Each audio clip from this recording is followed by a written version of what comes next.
Komisi A DPRD Kota Surabaya gelar rapat dengar pendapat bersama Dinas Kependudukan dan Pencatatan Sipil atau Dispendukcapil Pemkot Surabaya, terkait kebijakan penonaktifan data penduduk. Rapat digelar di ruang rapat Komisi A Jalan Yos Sudarso, Senin, tanggal 1 Juli tahun 2024. Usai rapat dengar pendapat, media Lensa Parlemen menemui Wakil Ketua Komisi A Kamelia Habibah mengatakan, bisa dijelaskan terkait dengan hasil rapat dengar pendapat dengan Dispendukcapil tadi mengenai pemblokiran? Ya, tadi kami memang rapat dengan Dispendukcapil dan alhamdulillah dihadiri langsung oleh Kepala Dinas karena Komisi A, baik itu pimpinan Komisi A dan juga teman-teman anggota Komisi A itu sering sekali dan banyak sekali masukan laporan masyarakat terkait dengan kegelisahan warga karena ada pemblokiran kependudukan di Kota Surabaya. Nah, ini yang mengakibatkan masyarakat itu khawatir, takut ketika nanti mau berobat, mau anaknya sekolah itu KK atau KTP-nya itu tidak aktif gitu loh. Nah, harusnya yang pertama itu adalah kalimat pemblokiran itu diganti, jangan diblokir. Yang kedua adalah memang ada fakta-fakta yang menarik. Fakta-fakta yang menarik, saya tadi ingatkan ke Kepala Dinas bahwa Pemkot ketika mengeluarkan kebijakan itu harusnya melalui kajian terlebih dahulu. Ketika saya tanya apakah perwali tersebut ini ada kajiannya. Kalau ada kajiannya, saya ingin tahu kajiannya seperti apa, baik kajian sosial ataupun kajian akademisi. Karena dari kajian itu pasti akan muncul dampak-dampak yang akan terjadi ketika sebuah kebijakan ini akan diberlakukan. Nah, dari dampak itu kita sudah mempersiapkan solusi-solusinya. Ternyata tidak ada kajian-kajiannya. Kami mengapresiasi bahwa ini adalah langkah yang luar biasa dari pemerintah kota mengupdate berapa sih sebenarnya real jumlah penduduk Kota Surabaya, sehingga karena memang dari jumlah penduduk inilah sebagai modal awal untuk kita melakukan roadmap program ataupun kebijakan ke depan, baik itu intervensi program sosial, bantuan sosial, program pendidikan, itu semuanya sumbernya adalah kepada Dispendukcapil data kependudukan. Tapi kita lalai untuk menyiapkan menginventarisir dampak yang akan timbul ketika kebijakan itu diberlakukan. Sehingga ketika itu sudah diberlakukan, ada kasuistik yang pemerintah kota belum mampu memberikan solusi. Contoh misal ketika saya pindah rumah saya jual karena itu rumah warisan, saya jual sehingga saya pindah rumah. Nah, karena hasil warisan itu tidak cukup untuk beli rumah, saya kos.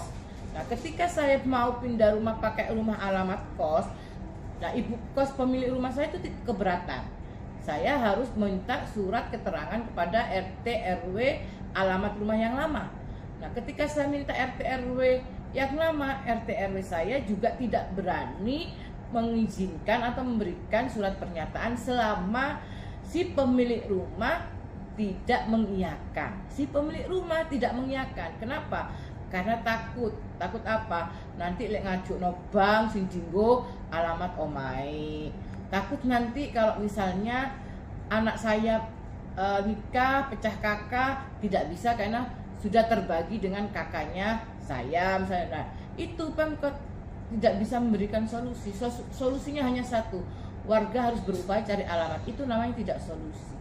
Karena apa? Warga ini menjadi dampak dari kebijakan yang dibuat oleh kita, pemerintah kota. Makanya itu kami berharap perwali yang sudah ada ini segera membuat juknis untuk ketika ada kasuistik, ada masalah ini, dampaknya ini, solusinya ini seperti ini, dan juknis ini segera disosialisasikan. Karena kami tidak ingin RT RW yang tugasnya sudah banyak, numpuk-numpuk, terbebani lagi dengan tugas ini, dan akan dibenturkan dengan warganya. Kasihan RT RW. Sebenarnya ketika kebijakan itu belum dikeluarkan, diberlakukan, sebelum membuat kebijakan perwali, sama sebelum ada perda itu kan kita harus melakukan kajian. Sebelum ada perwali itu harus melakukan kajian, kajian terlebih dahulu atau data dulu. Lakukan pendataan. Oke, saya menyetujui pendataan ini karena pendataan ini adalah untuk mengupdate penduduk kita. Lakukan pendataan, oh ternyata sekian ribu warga kita yang statusnya ini gak jelas ya, siluman atau apa gitu ya. Terus dari sekian ribu ini latar belakangnya apa? Latar belakangnya apa? Kita siapkan kajian, dari kajian itu muncul bisa mendeteksi permasalahan yang akan muncul, kita siapkan solusi-solusi, setelah itu kita lahirkan perwali. Di perwali itu sudah jelas nanti akan ada solusi, kita sudah menyiapkan solusi lah. Sekarang nggak ada, hanya kebijakan dilahirkan tapi tidak bawa solusi. Ini yang membuat kita rodok gelo gitu. Tapi ini sudah kadang terjadi. Jangan sampai karena terburu-buru, tergesa-gesa, tidak melakukan dengan seksama, akhirnya nanti perwali ini akan direvisi. Karena ya bisa saja perwali ini karena berdampak yang luar biasa, tidak ada solusi, bisa saja di kemudian hari perwali ini direvisi, itu tidak menyalahi hukum. Tapi ini yang dikatakan pemubadiran APBD. Karena dalam perwali itu ada nilai rupiah yang dikeluarkan. Daripada kita mengeluarkan rupiah lagi yang itu akan membuang-buang anggaran, padahal Surabaya masih banyak membutuhkan anggaran untuk intervensi program sosial dan kemasyarakatan, alangkah lebih afdolnya kalau disiapkan. Nah, jangan sampai niat yang bagus tadi itu lebih banyak melahirkan kemudorotan. Makanya kalau ini sudah terjadi gimana? Ya sudah, segera bikin juknis dengan adanya laporan warga. Sekarang ini kan sampai tanggal 1 Agustus Dispenduk ini menerima aduan, atau bukan aduan ya, bahasanya itu klarifikasi atau verifikasi dari masyarakat bahwa dia begini sampai 1 Agustus. Nah, setelah 1 Agustus mudah-mudahan selesai. Nah, segera lakukan juknis untuk bisa melahirkan solusi-solusi apa yang bisa diberikan kepada masyarakat sehingga warga kota Surabaya tetap terlindungi dengan kebijakan yang dilahirkan oleh kita. Sementara itu, Edi Kristijanto, Kepala Dinas Kependudukan dan Pencatatan Sipil, Dispendukcapil Kota Surabaya mengatakan, rapat dengan Komisi A terkait data yang diblokir atau dinonaktifkan. Pertama saya sampaikan, bahwa yang berhak untuk melakukan penonaktifan atau pemblokiran data itu ada di Dirjen Kependudukan dan Pencatatan Sipil, bukan Dinas Kependudukan dan Pencatatan Sipil Kabupaten Kota termasuk Kota Surabaya, ujar Edi Kristijanto ditemui seusai rapat. Ia menjelaskan, data yang pernah dipublis ke masyarakat adalah data yang ditemukan dari hasil pemuktahiran oleh kelurahan dan kecamatan selama tahun 2023. Di data itu terdapat 97.000 yang tidak diketahui atau pindah luar kota. Nah, data itu mau saya apakan kalau statusnya seperti itu, terang Edi. Meski demikian pada akhirnya, pihaknya berkeinginan untuk mendapatkan hak jawab atau klarifikasi kepada warga secara langsung. Kalau saya tahu nomor HP-nya warga akan saya telepon satu persatu, tapi kan tidak ada nomor HP-nya, ungkap Edi. Sehingga, kata ia, pihaknya mempublis supaya warga menyampaikan secara langsung terkait keberadaan dan posisinya ada di mana. Misalkan saya ada, Pak, posisi saya ada di sini Pak dan sesuai dengan alamat, Pak seperti itu, kata Edi. Untuk membuktikan pernyataan itu, menurut ia, cukup dengan surat pernyataan yang diketahui oleh Ketua RT dan RW.